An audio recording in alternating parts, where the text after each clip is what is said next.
कोमल की मम्मी के बार बार फोन आ रहे थे कि वो किस समय मायके आने के लिए निकल रही है। हाँ मम्मी, बस आधे घंटे में निकलूंगी। वही 1.5-2 घंटे लगेंगे गुरुग्राम पहुंचने में। रास्ते में बहुत जाम मिलता है, तो मेट्रो से आ जा। मम्मी वो अटैची और बैग भी है ना, इसलिए मैंने कैब कर ली है। आप टेंशन मत लो, मैं आ जाऊंगी। ठीक है कोमल, आ जाना टाइम से, मैं खाना तैयार रखूंगी। कोमल फोन पर कुछ और कहती, उससे पहले ही फोन कट गया। कोमल मायके जाने की तैयारी करने लगती है। रिंकू और दिशा की गर्मियों की छुट्टियां थी, इसी वजह से कोमल कुछ दिनों के लिए मायके रहने जा रही थी। मुझे ऑफिस के काम से न जाना होता तो मैं तुम्हें गाड़ी से छोड़ देता, पर बहुत अर्जेंट मीटिंग है आज ऑफिस की। वैसे मैं बीच में मिलने आ जाऊंगा और बाकी तुम मम्मी के घर रहकर आ जाओ, फिर हम बच्चों के साथ घूमने चलेंगे। कोमल खुश थी कि वो बहुत दिनों बाद मायके रहने जा रही है। बच्चों के स्कूल और कामों की वजह से कोमल बहुत कम मायके रहने जा पाती थी। अब बच्चों की छुट्टियां थी, इसलिए कोमल कुछ दिनों के लिए मायके रहने जाती है। पर जब वो मायके पहुंची तो उसकी भाभी सुनैना घर पर नहीं थी। नानी माँ, मुझे मैंगो शेक पीना है। नानी माँ, मुझे मैंगो खाना है। हाँ हाँ बच्चों रुको, मैं अभी तुम दोनों के लिए मैंगो भी लाती हूँ और मैंगो शेक भी। मम्मी, भाभी अपनी मम्मी के घर से कब तक आएंगी? बस आने ही वाली होगी, मैंने उसे बता दिया था कि तुम आने वाली हो। अभी कोमल पूरी बात भी नहीं कर पाई थी कि सुनैना अपने 2 बच्चों चारू और दीपू के साथ आ जाती है। अरे माँ जी, फ्रिज के सारे आम काट कर अपनी बेटी को ही खिला दिए या फिर 1-2 छोड़े भी हैं? कैसी हो कोमल? नमस्ते भाभी, मैं ठीक हूँ। वो बच्चे मैंगो की जिद। हाँ हाँ, आम का सीजन है और बच्चे अपने मामा के घर आए तो आम तो खाएंगे ही ना। ये देखो, मम्मी ने पके हुए बढ़िया दशहरी आम खाने को दिए, पूरे 5 किलो हैं।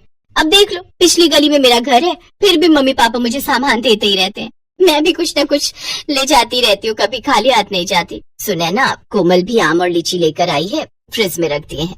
अच्छा किया, वैसे भी अब कुछ दिन यहाँ रुकोगे तो बच्चे तो कुछ न कुछ खाने को मांगते ही रहते हैं। अच्छा, मैं ये आम फ्रिज में लगा कर आती हूँ। सुनैना रसोई में चली जाती है, पर कोमल उस समय गुस्से में थी। मम्मी, यही वजह है कि मैं यहाँ ना पसंद नहीं करती हूँ। मेरा तो मन ही नहीं था कि मैं इस बार छुट्टियों में मायके आऊँ। सुधीर तो बोल भी रहे थे कि कहीं घूमने चलते हैं। मैंने ही उन्हें मना कर दिया कि नहीं, पहले मैं कुछ दिन मम्मी के घर जाकर आऊंगी, इसके बाद घूमने जाएंगे। बहुत बड़ी गलती कर दी जो मैं यहाँ आ गई। अगर भाभी का यही रवैया रहा ना तो मैं फिर कभी नहीं आऊंगी मायके। अरे सुनैना की बातों पर ध्यान मत दिया कर, वो ऐसी ही है।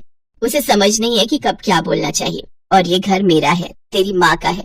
अभी क्योंकि मैं जिंदा हूँ इसलिए तू अपनी माँ के घर आई है, आराम से रह। आज तेरे पापा जिंदा होते तो तेरे आने पर पल के बिछा देते।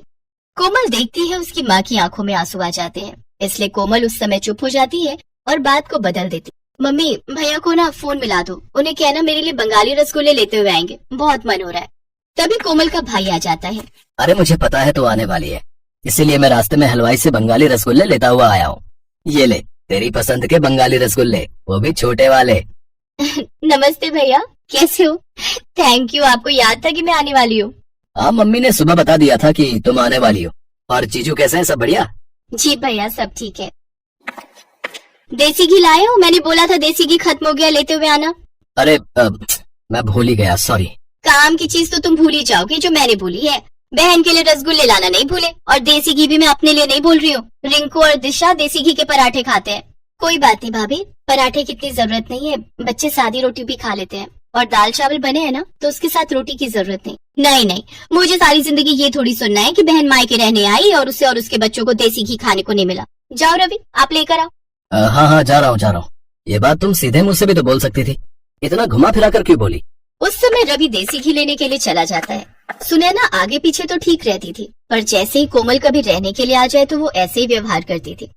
इसी वजह से कोमल मायके आना पसंद नहीं करती थी। वो तो सिर्फ अपनी माँ और भाई की वजह से ही मायके आ रही थी। माँ, इतना याद रखो, मैं बस आपके और भैया के मुंह को यहाँ आती हूँ, वरना भाभी से मुझे कोई उम्मीद नहीं।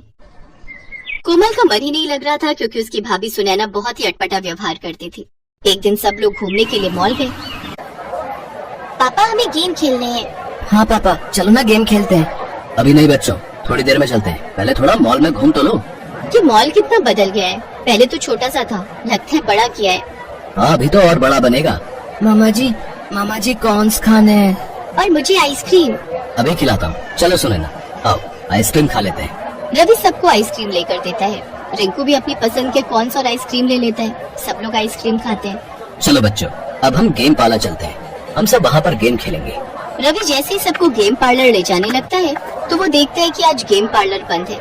भैया, गेम पार्लर बंद है।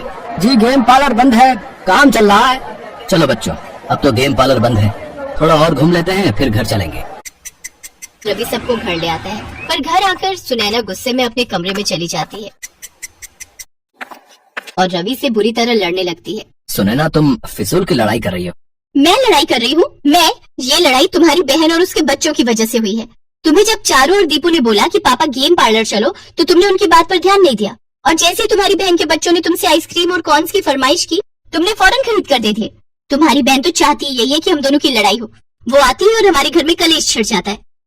चुप हो जाओ सुनैना। कोमल सारी बातें सुन रही होगी, उस पर क्या बीतेगी तुमने सोचा भी है? कोमल इस घर की बेटी है, मेरी बहन है। अगर तुम्हारे घर में तुम्हारे साथ ऐसा हो तो तुम पर क्या बीतेगी सुनैना? थोड़ा होश में आओ, तुमने आज बहुत बोल दिया। कोमल सब कुछ सुन चुकी थी।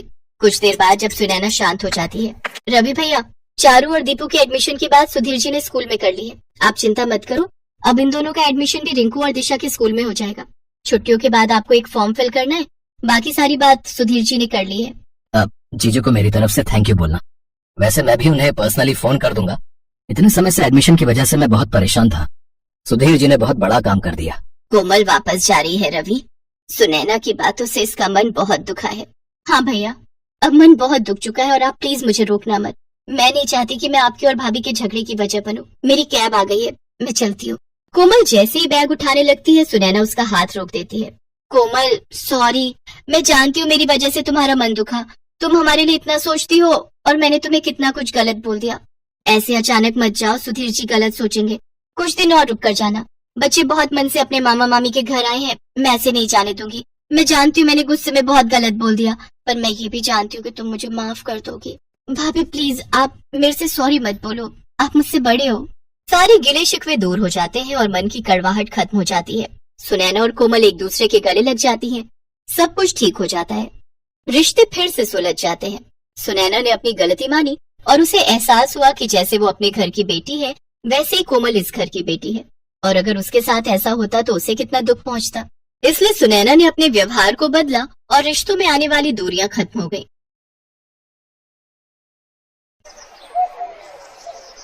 कुछ दिनों से मीरा बहुत परेशान थी।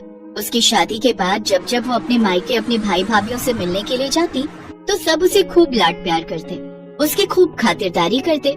पर कुछ समय से वो उनके नेचर में चेंज देख रही थी, इसीलिए उसका मन भी बहुत उदास था। क्या हुआ बहू, तुम थोड़ी परेशान दिखाई दे रही हो? मुझसे कहो, मैं भी तो तुम्हारी माँ हूँ। माँ जी, शादी से पहले भैया भाभी मेरे से बहुत प्यार से बात करते थे, मेरी छोटी छोटी जरूरतों का बहुत ख्याल रखते थे, मुझे किसी भी चीज की कमी नहीं होने देते थे। पर शादी के बाद मैं जब भी उनसे मिलने जाती हूँ, वो मेरे से ठीक से बात ही नहीं करते और यहाँ तक कि मुझसे मिलने भी नहीं आते, और मुझे उन्होंने बुलाना भी बहुत कम कर दिया है।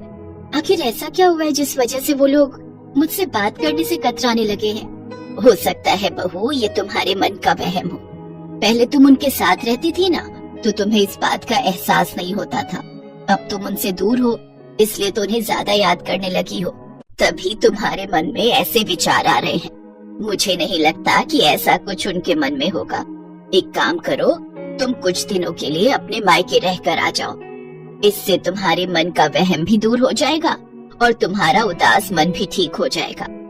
थैंक यू माँ जी, मैं तो पता नहीं क्या क्या सोच रही थी। मैं कल ही मायके रहने चली जाती हूँ।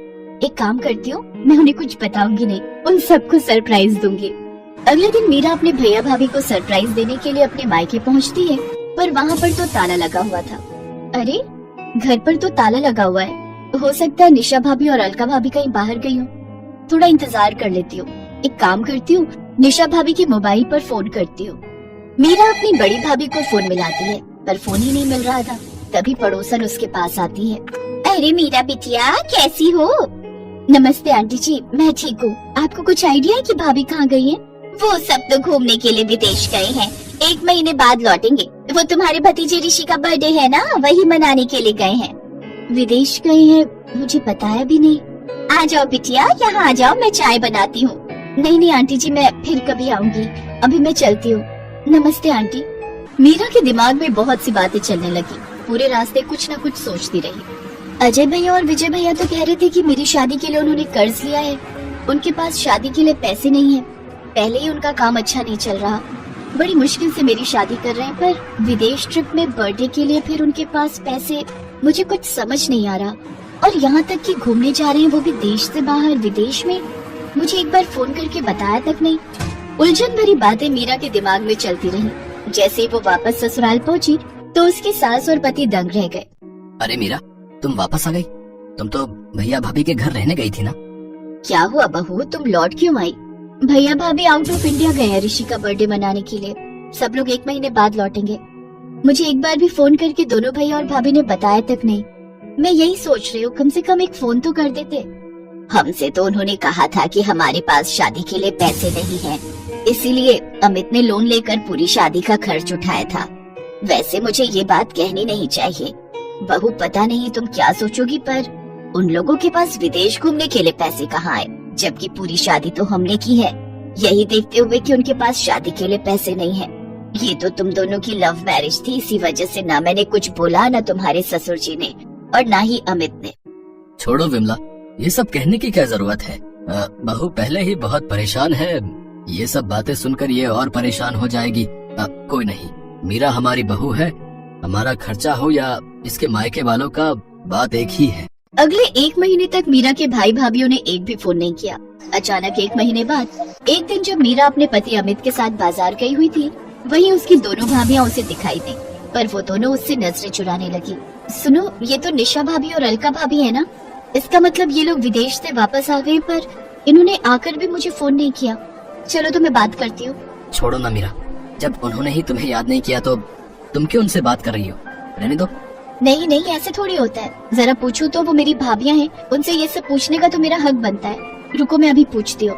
मीरा जैसे ही अपनी दोनों भाभियों के पास जाने लगती है, उसकी भाभियां उसे देखकर इग्नोर करके चली जाती हैं। निशा भाभी, अलका भाभी, इधर। अरे, मुझे देखकर भी अनदेखा कर दिया। मुझे कुछ समझ नहीं आ रहा, आखिर ये माजरा क्या है? मैंने तुम्हें बोला था ना कि मत जाओ। देखो, उन्होंने तुम्हें देखा फिर भी नहीं रुकी। चलो अब घर चलते हैं। मीरा घर आकर सारी बात अपनी सास को बताती है। अब तो ये सब सुनकर मुझे भी कुछ गड़बड़ लग रही है। तुम्हारे भैया भाभी तुम्हें अनदेखा क्यों कर रहे हैं? कुछ दिन इंतजार करो, देखते हैं, क्या पता वो खुद फोन कर लें। अगले कुछ दिनों तक मीरा ने वेट किया, फिर भी किसी का भी फोन उसके मायके से नहीं आया। एक दिन मीरा अपनी सास के साथ किसी काम से बाजार से लौट रही थी, तो रास्ते में उसे अपने पापा के खास वकील दोस्त मिस्टर शर्मा मिल गए, जिनसे उसे एक ऐसी बात पता चली जिसे सुनकर वो और उसकी सास हैरान रह गए। मुझे तो हैरानी हो रही है मीरा बिटिया कि तुम्हारे दोनों भाइयों ने बंटवारे का हिस्सा तुम्हें नहीं दिया, जबकि तुम्हारे पापा तो 3 हिस्से करके गए थे। उन्होंने तुम्हारी वसीयत में यही लिखा था कि तीसरा हिस्सा तुम्हारी शादी और तुम्हारे दूसरे खर्चों के काम आएगा। पता नहीं अचानक से तुम्हारे दोनों भाइयों ने मुझे मना कर दिया और मेरी जगह किसी और वकील को हायर कर लिया। मुझे बात ही समझ नहीं आई। अब मैं क्या ही बोलता कि मुझे क्यों हटा रहे हो? मेरा बोलना भी सही नहीं था ना। और मैं ये तो कहूँगा बेटी कि तुम्हें अपने हक का पैसा लेना चाहिए। वो तुम्हारे पापा की आखिरी इच्छा थी कि तुम्हें भी बंटवारे का हिस्सा मिले। मुझे कहना तो नहीं चाहिए, पर कहीं ना कहीं मुझे लगता है कि तुम्हारे भाई भाभीओं ने तुमसे बेईमानी की है। मैं यकीन नहीं कर सकती कि मेरे अपने सगे भाई मेरे साथ ऐसा करेंगे। वकील अंकल, प्लीज मेरी हेल्प कीजिए, ताकि मैं अपने हिस्से के पैसे अपने भाई भाभीओं से ले सकूं। एक बार वो कहते तो सही कि बहन, हम तुझे बंटवारे का हिस्सा नहीं देना चाहते, तो मैं हंसते हंसते वो पैसे उन्हें दे देती। अरे, मैं तो उनकी सगी बहन हूँ। वो मुझसे जान भी मांगते तो मैं दे देती, पर उन्होंने मुझसे इस तरह झूठ और बेईमानी के सहारे बर्ताव किया है, वो माफी के लायक ही नहीं है। प्लीज अंकल, मुझे किसी भी तरह अपने भाइयों से अपना हिस्सा लेना है। ठीक है, मैं तुम्हारी मदद जरूर करूँगा बेटी। है मीरा, तुमने बिल्कुल सही फैसला लिया है। मैं और बाकी घर के लोग भी तुम्हारे साथ हैं। Thank you mummy ji, thank you so much. मुझे पता है कि आप लोग बहुत अच्छे हैं। आपने खुद ही सारी शादी का खर्च उठाया था, ये बात मैं कैसे भूल सकती हूँ। अब मैं अपने भाई भाभीओं से अपने पापा की जायदाद का हिस्सा जरूर लूंगी, जो वो मेरे लिए छोड़ कर गए हैं। वकील मिस्टर शर्मा की हेल्प से मीरा को अपने पिता की जायदाद में से तीसरा हिस्सा मिल जाता है, जो वो उसके नाम करके गए थे। पर मीरा को इस बात का दुख था कि उसके भाई पैसों के लिए उसके साथ गलत हो गए। आज से मेरा कोई मायका नहीं है। भूल जाने की आपकी कोई बहन भी थी। ऐसा मत कह मीरा, हमसे गलती हो गई। हाँ मीरा, पैसों के लालच में हम अंधे हो गए थे। नहीं भैया, अब बहुत देर हो चुकी है। प्लीज अब आप मुझसे कभी भी कोई वास्ता मत रखना। थैंक यू शर्मा अंकल, आपने मेरी बहुत हेल्प की। मीरा की आंखों में आंसू थे। उसने हमेशा के लिए अपने भाइयों से मुंह मोड़ लिया। शायद उसके भाई भाभीओं के लिए यही सबसे बड़ी सजा थी।